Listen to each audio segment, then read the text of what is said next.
third day of our conference. We start with panel military, energy and infrastructure integration, the PC's security system. I am pleased to be a moderator of this panel. I invite Professor David Reichard and Professor Pablo de la Fuente.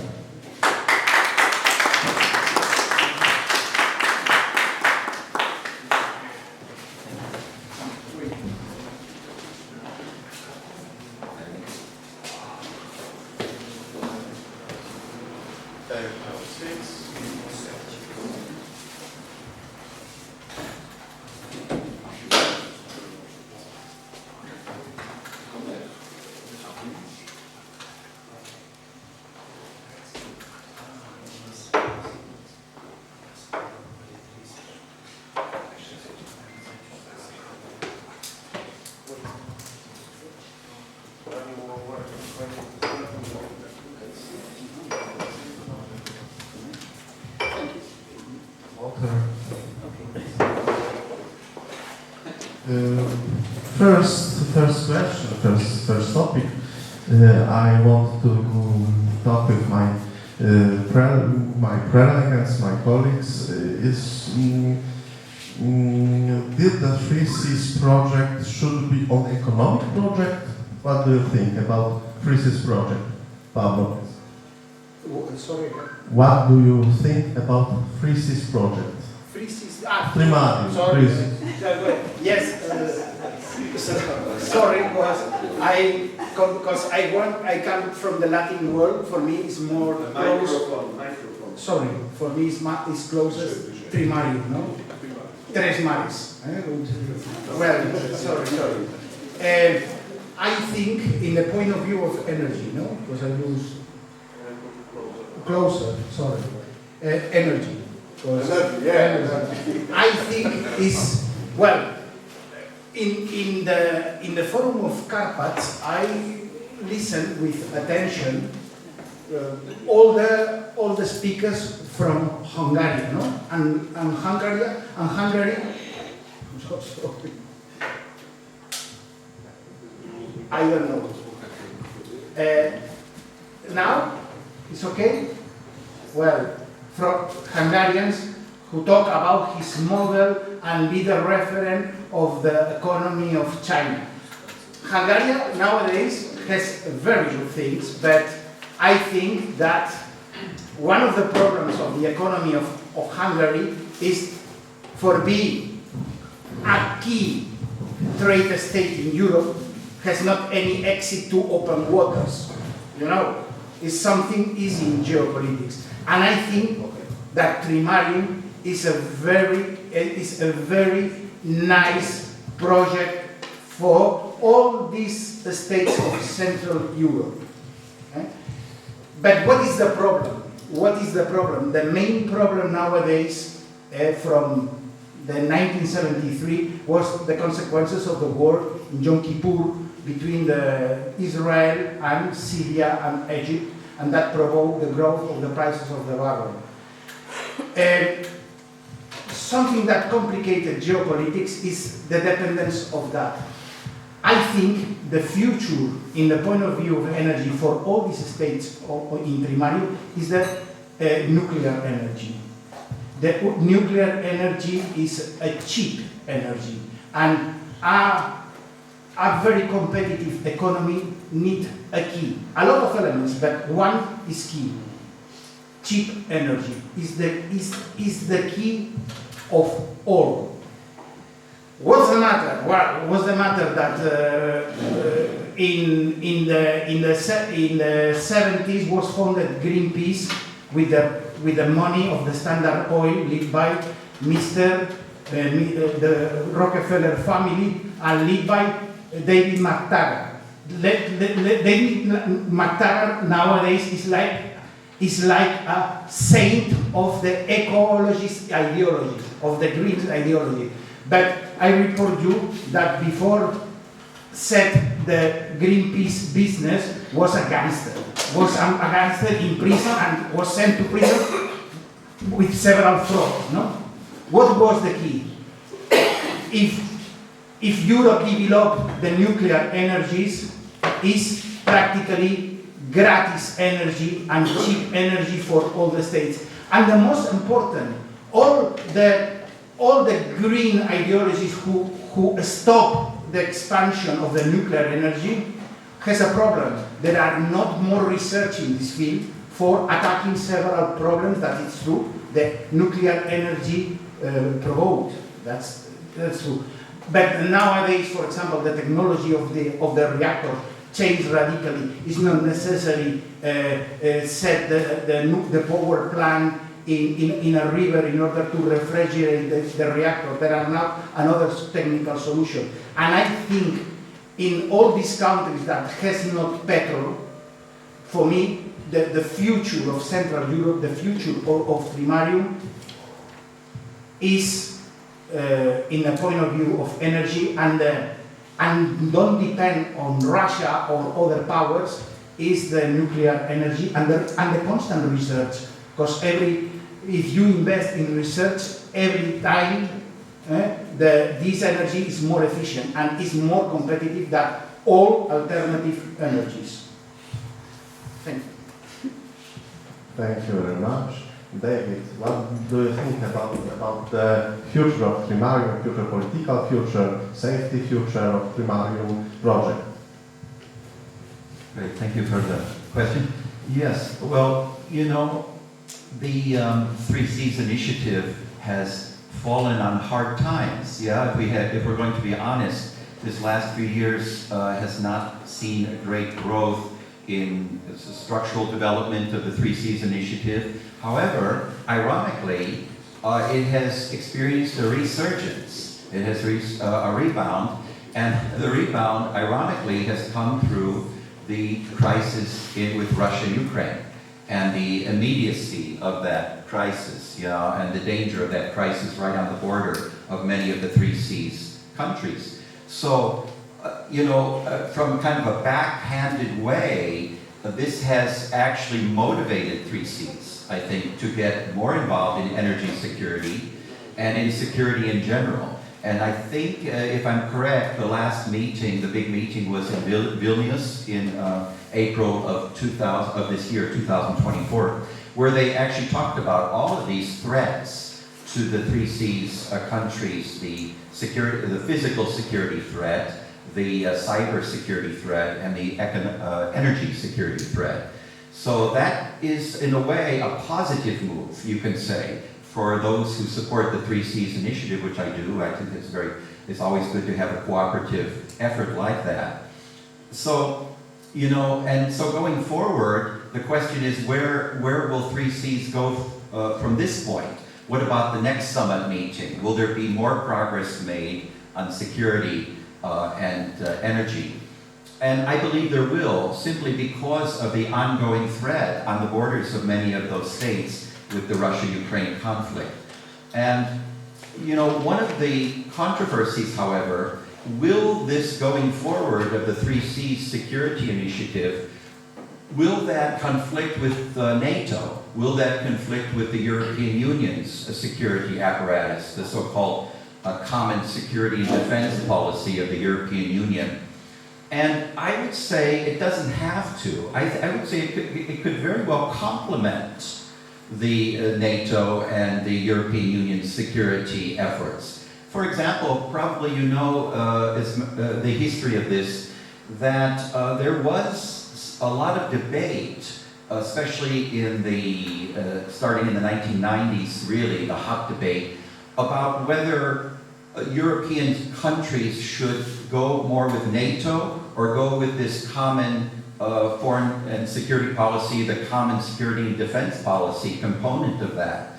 And so you had this kind of division between the so-called Atlanticist countries that really supported more NATO and the United States involved in European security, and then you had the so-called Europeanist countries that really wanted, you know, to have more of a European-centered security apparatus outside of NATO.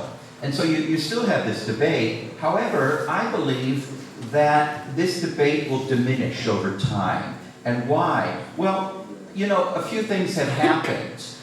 If you remember in the 1990s, there was a meeting in Petersburg. That's Petersburg, Germany, a little town in Germany near Bonn.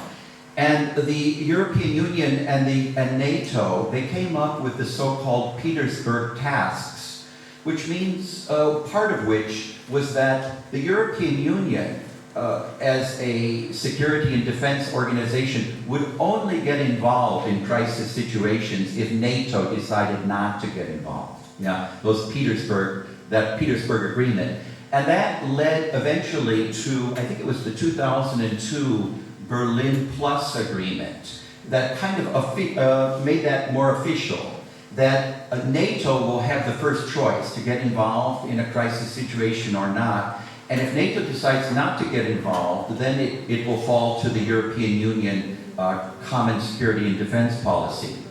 And that seemed to be a very nice complementary way to go. So if we're talking about a 3 C's development of a security initiative or a security apparatus in the future, you could see it in a similar way as complementing both NATO and the European security and defense policy.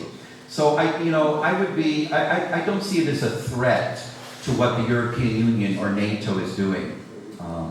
In fact, you know, if you think about it, in the context of the European Union, NATO, and the 3 C's countries, you know, 23, I think is it 23 of the European Union member states are members of NATO. So sometimes we talk about, oh, here's NATO and here's the EU. But really, the majority, it's the same. It's the same. You have 23 full member states of the EU that are full members of NATO.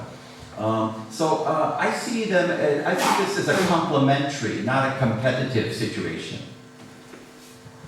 Thank you very much. Defense policy is very important, and I have a question to the Professor de la Fuente.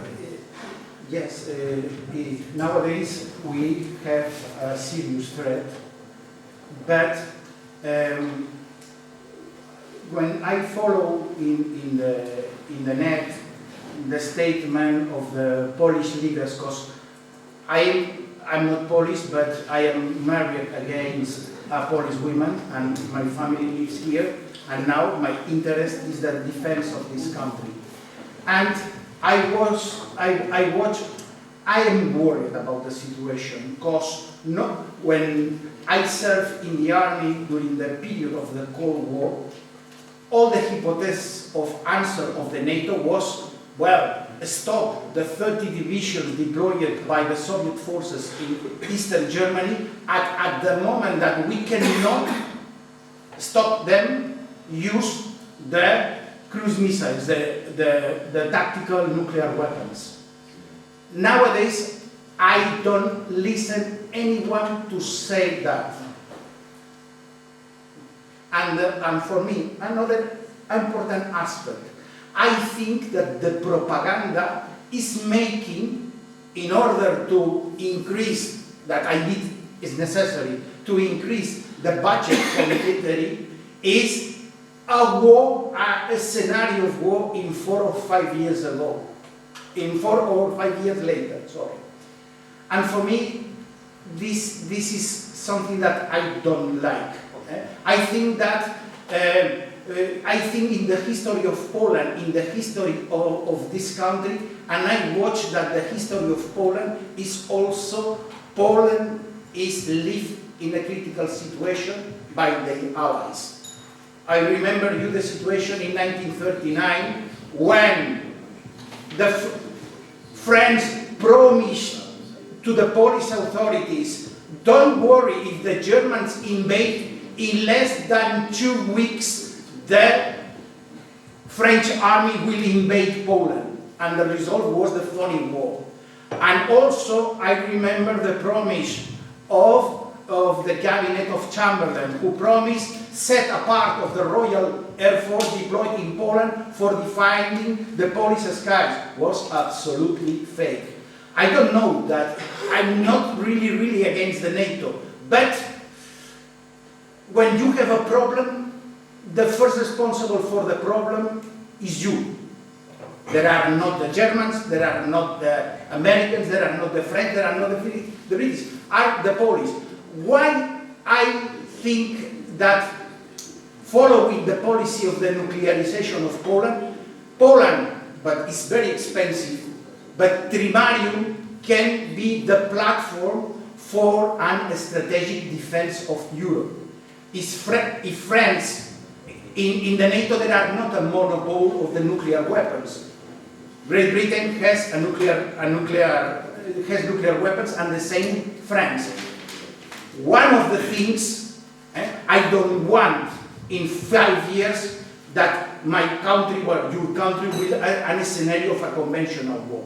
And the only solution is, well, we can be by national interest, friends of the Americans or the British or the French. But start by us. Trimarium is a good opportunity in order to mancomunate a strategic response force of nuclear missiles.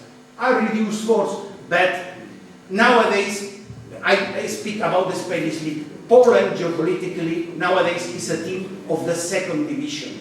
At the moment that Poland, with the partners, set his own nuclear force like France or the British, Poland will play in another league. Will play in another league combined with all these partners. Think Trimarium, Trimarium, thank you very much, 3 cities. And very important, for example, for me, in a point of view of geopolitics, is the association of Greece to Trimarium. Because Greece is the poor brother of the NATO nowadays. Because every time that the Greeks has a problem with Turkey, Turkey is the why the president of the United States only gained the play of Turkey? Because he's Muslim. Not exactly. Because nowadays Turkey has the second army after the United States in Europe. I think, for example, this military coalition inside or outside NATO is not a problem. But this combination to create a strategic force of response for the Greeks is something interesting, because they have another voice in order to negotiate with Turkey. And another thing, I'm not very friend about the superstructure. I'm creator now officials and now structure. This is a problem, because create a common force of strategic response in Trimarium is a problem, because you must create, is a contradiction. But also, for example, in Europe, the most part of the AWACS, these flying raiders that is used for air defense, are or Americans or are property not of any country, it's property of the NATO. Every country can have his conventional force and do a commonwealth of nuclear response. Because that's true that a military nuclear project is something very expensive. Poland, perhaps the economy of Poland is not able nowadays of that. But a mancomunation of Hungary, I think, is by the safety, and also, as I said, go to the upper division. In this moment, the policy of Poland must be, for example, why Poland send troops to Afghanistan, or why Poland send troops to Iraq, in order to pay the coverage of the United States. At the moment that Poland has, inside the coalition, inside the NATO perhaps, but some strategic independence perhaps is not so necessary. Send the young Polish soldiers to die in wars that they are not important for the citizens of this country. The Afghans or the Iraqians, they do anything against Poland. Okay? Thank you.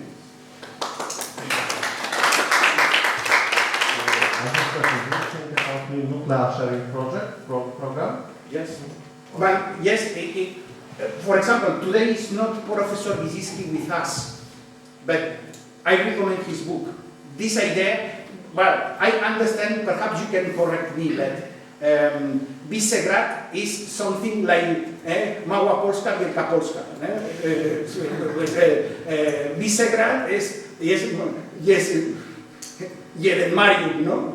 Think it's one Mario, one C, but is the short proposal? But what did he say? Start programs for the military cooperation.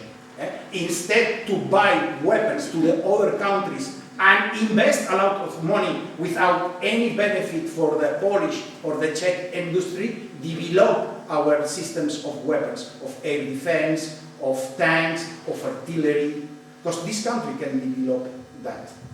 At the moment, yes, I think yes, but I think in this contradiction, no? How coordinate this multinational force of Trimarium only in the order of strategy is something. There are contradictions in this point, but for me, this is my point of view. Sorry. Okay, David, the point of view from USA. Did USA see interest to develop the Trimarium in the aspect of safety or energetic cooperation?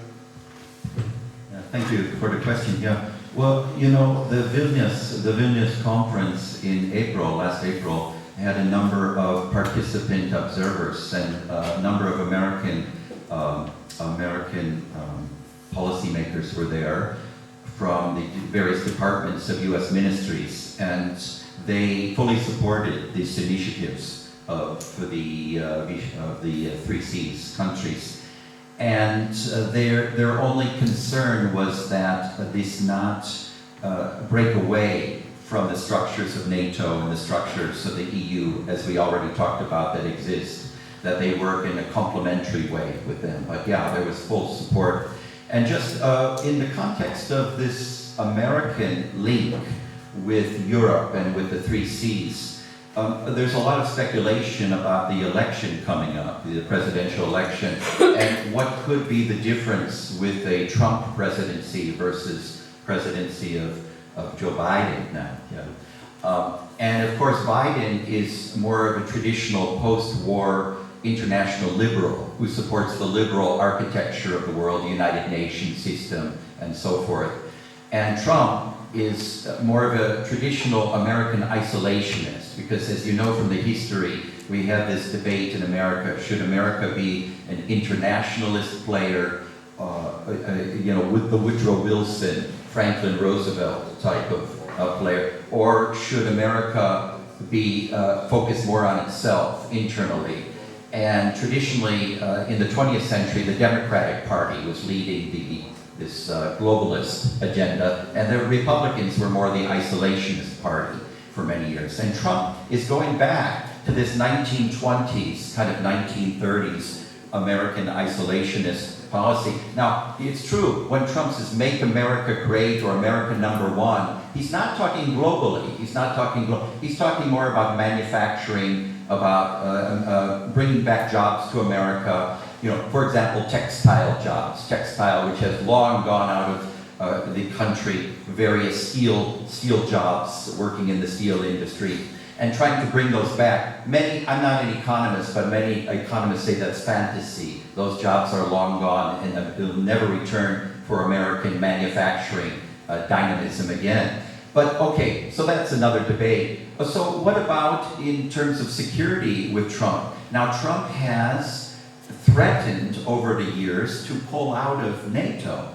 You've heard that. And he has also come to Europe and he's demanded that the European member states of NATO pay their 2%, at least 2% of their budget for defense and security, which is the NATO obligation. But if you're asking my personal opinion about a Trump presidency, and I think there is a very good chance he will win in November, very good chance, I think Trump's, how to say it, we say kind of metaphorically, his bark is much worse than his bite. Yeah. So, for example, this idea of Trump's close relationship with Vladimir Putin, it was never really that close. In fact, Trump was the one that, during his 4 years, that started the big sanctions on Russia because of the situation with Ukraine already at that time, before the big invasion. Yeah. So I believe that Trump, if he does become president, once he becomes president, the factors of reality will move in, and that Trump will be, he will support a strong U.S. presence in NATO. He will continue to motivate the other NATO members to share the responsibility for that, but no, there's no chance he's going to pull out. And I believe he would support things like Three Seas Initiative. Start the support the Yeah, absolutely, absolutely, yeah. So that's a really good point.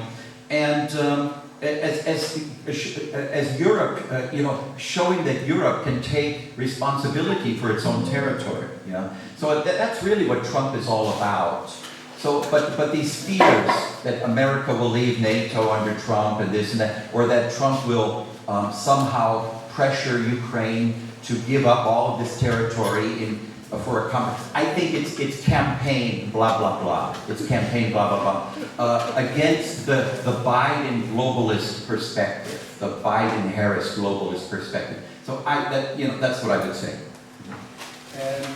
Well, only one point. Donald Trump perhaps will win the election, as 4 years ago, because he also won the election. Another business is to be president, but it's clear, I think, no, this point.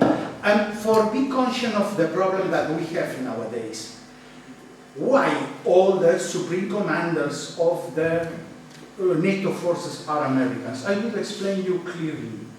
If we take the 10 most powerful countries in the world, Russia, Brazil, Germany, the list of the 10 first, we multiply 2 times, this is the budget of defense of the United States. Nowadays, United States is a giant, and Poland and Europe is a war military. This is the reality of the fact. I don't have anything against the Americans. They have their interest, but the Poles has their interest. And for example, when I talked 10 years ago in a conference in YouTube, was very polemic, but I asked for the conscription in Poland. And I talked to my students, if the Polish state, in the United States, if you want to study in the university, you pay a lot of money. Here in Poland it's free, it's a privilege. In Spain it doesn't exist also. If your country is paying you for your high quality formation, you must give back this service to your country. I think the first priority in this scenario of future war that I don't wish is Poland must establish the conscription. Now, this is the first mission. And the second one, Poland nowadays, I think that budget of defense is more than the 2% of the GNP. The question, very important, is the revenue for the Polish industries. I'm not agree to expend a lot of money buying weapons of other countries. If the Polish industry can develop the small Poland, but in cooperation with other countries in Trimarium, some systems of weapons, perhaps not all, can be that a revenue for the economy and the technology of Poland. Because it's true, if you, for example, the Egyptians in the last years buy the M1 Abrams, American battle tank. But the Abrams serving in the US armed forces is not the same that the Egyptians that there are exporting versions. When Poland buy a Apache helicopter, is not buying the technology that the Americans use in its choppers, in its helicopters. And I think it's logically, if I said, what do you prefer, invest the money in the schools, in hospitals, it's logically that the priority must be hospital, no, it's ethic, but it's not the situation. A huge spend in defense for Poland is a sacrifice, but we must optimize the sacrifice. If Poland, instead to improve the hospitals, I don't know, build more 5 500 more tanks, the revenue for the Polish must be a revenue, an income for the Polish industry. Not give our money to other people if we can do our weapons, like Israel, for example. And well, and there are a little bit a trap. When Donald Trump asked to invest at 2% of the GNP, is for buying weapons to the Americans. It's clear. And I think it's my point of view of this point.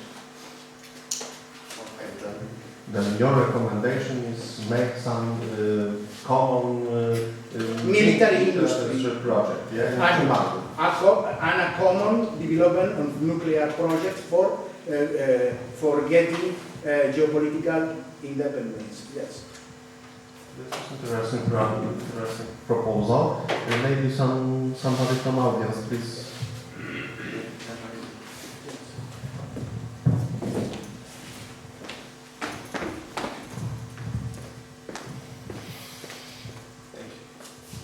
Firstly, my regards to both the professors and the audience. I have one question. You heard about the bomb steel military base in Kosovo, the south province of Serbia. It was established back in 1999. I was wondering, do you think that the presence of the military force in Kosovo region impacts the relations between the Serbians and Albanians and whole Balkan people states? Do you think the impacts the destabilization in the Balkans?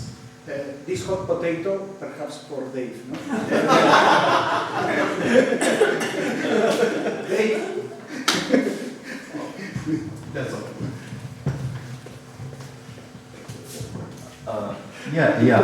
For sure.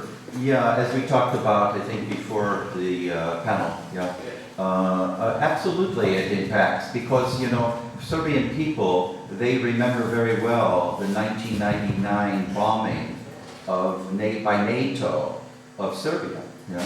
And this was bombing also in Belgrade that killed a number of civilians. So this is something that's very important in the memory of Serbian people and will probably keep Serbia out of NATO for many years because of the debate in Serbia surrounding this and this memory. So absolutely the military base is a fresh reminder of that, So, what to do about it? That would be a question, to close that base or to somehow open it up for Serbian forces to play a larger role there, to kind of heal those wounds, from that experience, that negative experience with NATO.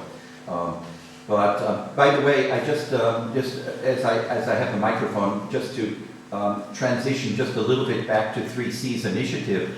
3Cs, if we're talking about physical security and a security structure with 3Cs, in my opinion, you can forget it. Think about the European Union has, almost 30 years of a common foreign security policy, and then a little bit less than that of a common security defense policy, and they hardly have a command structure. They have the beginnings of a command structure, but it took all that time just to get to this point.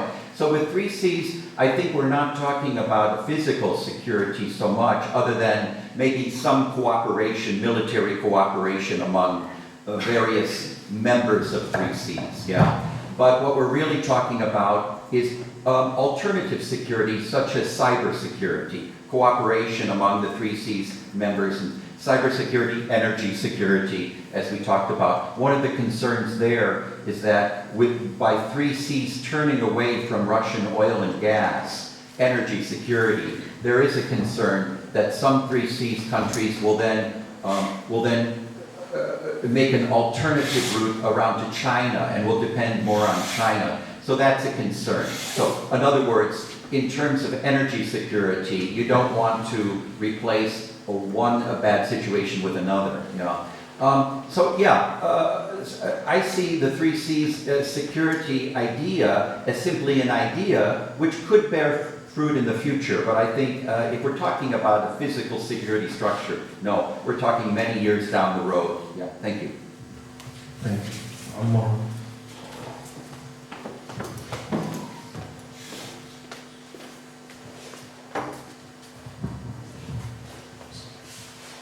First of all, thank you for interesting debates, discussion. I have a question.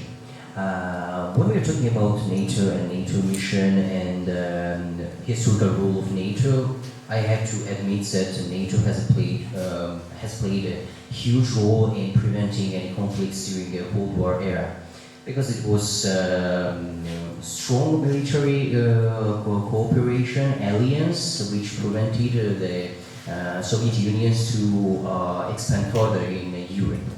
However, in recent years, we have seen that it's my opinion, and that's what I want to know. If you agree with this, I see that there is a lack of willingness and readiness from the side of the Western powers, mostly, to actively answer the threats from the East. In the East, I mean China, Russia, Iran, and other powers, proxy powers to this big country. So my question is there real readiness and willingness to fight for ourselves if there is a danger?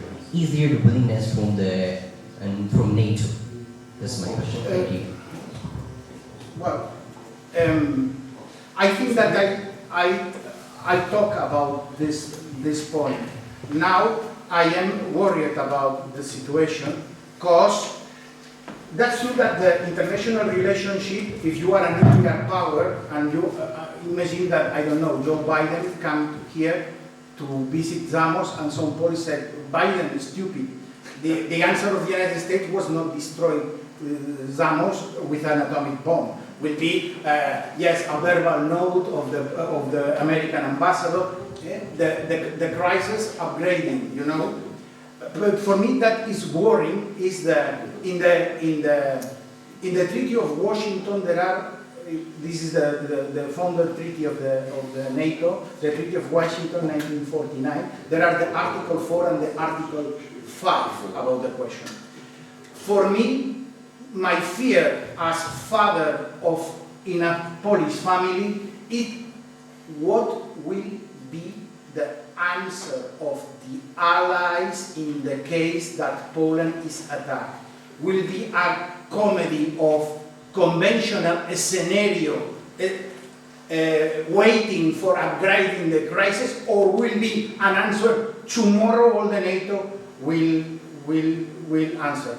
I don't trust in anybody. In an Italian film that I watched a lot of years ago, this is the story of a peasant in Sicily who had a work in northern Italy in Fiat for working, no? And his father, before go, said, "Sit on the chair, please." And he take the chair and wah! And the boy go down, no? First lesson, you go to the world, don't trust in anybody, even your father, you know? I think it's the geopolitical problem that has Poland. Poland has an experience to live, to has a conflict alone and trust in the Allies. The Allies is very good, but when I listened that the Second World War started by the freedom of Poland, I said, this is a joke? What? Because the price for Poland for winning the war was a communist tyranny for 40 years. Thank you very much. You know.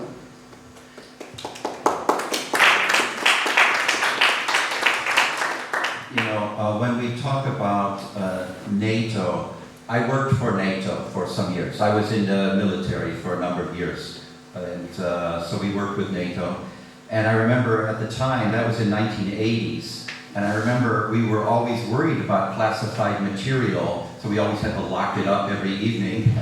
And there was this fear that if this material would fall into the hands of the Soviets, we would really be finished. And I never had that fear, because at that time, the NATO war plan was so confusing that even we couldn't understand it. But you control the business, the Americans, Yes. you don't understand? How to bring all these different countries together in a unified war plan. Yeah.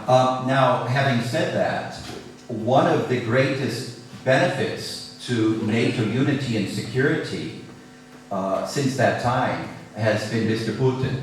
Mr. Putin has been the catalyst for the strongest NATO, the strongest European Union common security defense policy, and the 3 Cs initiative about security and this is all from Moscow, coming from Moscow. So it's ironic, but it's a fact I mean, look, we've got 2 new NATO partners. We've got Finland and Sweden because of Mr. Putin. So exactly what he was fearing, if it's true, he was fearing some threat from NATO, which in my opinion was absurd before this. If Mr. Putin was fearing that, he got exactly the opposite of what he wanted through this action. Yeah. So catastrophe. Yeah. If you remember, in the 1990s, following the fall of the Berlin Wall and the dissolution of the Soviet Union, there was a big debate about NATO. What is NATO now? Should we dissolve NATO? Should we even have it? And so the idea was to transition NATO from an alliance against the Soviet Union, which it was, against the Warsaw Pact, to a collective security organization for Europe. And what you were mentioning there, that would be global in orientation. And we saw that with Afghanistan, with NATO Article 5, the NATO participants in Afghanistan, right? So that was the idea, that NATO transitioned from an alliance, a European alliance with the US and Canadian partners, to a collective security organization a la the United Nations Security Council, yeah? And I remember we had at that time in the 1990s, we had a talk by a NATO advocate, and his name was Mr. Jackson. I can't remember the full name, but Mr. Jackson came and talked to us about Slovakia coming into NATO. At that time, Slovakia was thinking about joining NATO. And one of the questions was, well, what about Austria? Do you think that Austria will be interested in it? And I remember Mr. Jackson's comment was, I think North Korea has a better chance of joining NATO than Austria. And if you know about Austria, Austria is a very conservative country and supporting NATO in the country, but it's dominated by Vienna, which is center left, and no NATO for Austria. Okay, but Austria certainly would benefit from that. They take part, of course, in the common security defense policy of the European Union, and they are in the 3 Cs initiative. So I see even Austria now jumping on board the security train. And again, all because of what happened in Moscow. Thank you. Austria said that Vienna is not Austria. Something important that Professor Richard said, the invocation of the Article 4 of the Treaty of Washington in order to do the intervention in Afghanistan. There are no Polish interests in Afghanistan, but as solidarity of the Treaty of Washington, there are a multinational coalition, not for changing the government, was for fighting against Al-Qaeda. Well, the situation was more complicated. But can we do a lecture of this fact in Polish key? I remember some years ago, one president of one nation who flew to another nation in a plane of the Air Force, and well, the propaganda is the propaganda, but this plane was shot down by the air defenses. Well, I think people. What was the answer of the NATO in the case of the assassination of the maximal authority of a country? Because it's clear, no? Nowadays, the planes has system of security that, I don't know, a baby 6 years old practically can land and operate. Why the most experienced pilots of this Air Force were not able to landing in Smolensk? The president of Poland was killed. What was the answer of the NATO to that? Article 0 of the Treaty of Washington.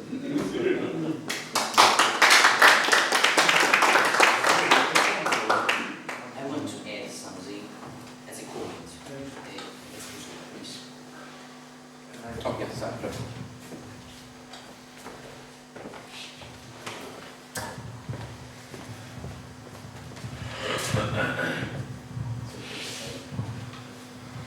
first of all, thank you for your answers. I just want to add some comment and my opinion about it. Yes, NATO is doing much, and of course, NATO is one of the reasons why Putin right now isn't going further. That's true. But Professor Pablo mentioned Afghanistan and Iraq. I want to add that I don't know if you know this fact.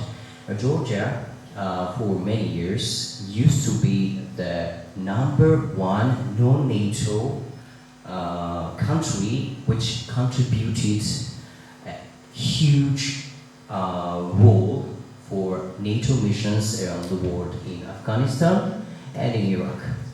And in 2008, before the Russian invasion of Georgia, Western countries were boldly so brave, saying that Georgia one day will be a NATO member, and we will do everything to prevent any invasion from Russia, and we will do everything to make it easy for Georgia to be part of NATO.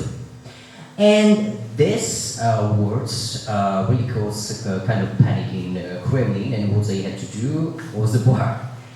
There was a war, but before the war, when there was a meeting and gathering, official gathering of NATO, unfortunately Germany and France were against Georgia's and Ukraine's membership in NATO.